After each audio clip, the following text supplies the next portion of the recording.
આત્મીય college નો ખૂણો છે ને બા આજે જો જાંબુડા લાવ્યા છે. કેમ છો બા? મજામાં? કેવી તબિયત રે? દુખાવા મટી જાય. આજ શું જાંબુડા લાવ્યા?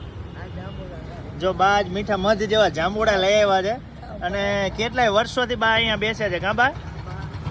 આ વખતે તડકામાં જો બા છત્રી લઈ આવ્યા છે, નકર તડકામાં છત્રી નહોતી. કા ખરા ઉનાળામાં આપણે બોરનો વિડીયો બનાવ્યો હતો ગયા વર્ષે. આ વખતે જાંબુડા લઈ આવ્યા છે.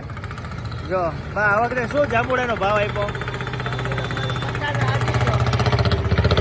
50 રૂપિયાના 250 છે જાંબુડા.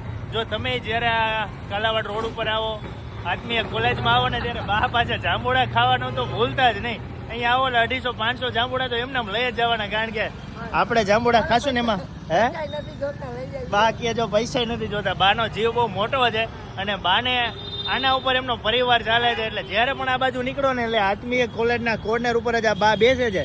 વહેલી તકે પહોંચ્યું ને બાને સપોર્ટ કરવાનો છે.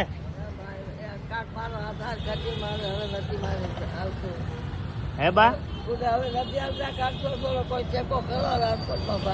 હું ટેકો કરવો હે શું તો કયો તો કઈ ખબર પડે અમને.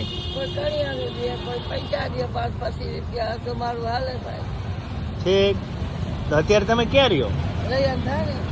ત્યાં કોણ કોણ? છોકરા તો ઓફ થઈ ગયા. છોકરા છે એને ખાશો તા નાના છે. ઠીક છોકરા નાના. હા ત્રીજી પેઢી. તો તમારે બધું આમાં જ હલાવવાનું? આમાં ગામના શું વાત કરો? ક્યાં હતા મને કાનો હતા. શું વાત કરો છો? બા એમ કહે છે કે આમાં જ એમનો પરિવાર ચાલે છે. દીકરા ઓફ થઈ ગયા છે, દીકરાના દીકરા છે. હવે તમારું ઘર ક્યાં બા? અમે ક્યારેક તમારા ઘરે આવશું, થોડો ઘણો સપોર્ટ કરશું તમ તારે. જો તમે પણ છે ને બાના ઘર બાજુ જજો, ક્યારેક બાની મુલાકાત લેજો, બાને જરૂરથી સપોર્ટ કરજો. બા ક્યાં આવે તમારું ઘર? એ કયો? રૈયાની ધારે.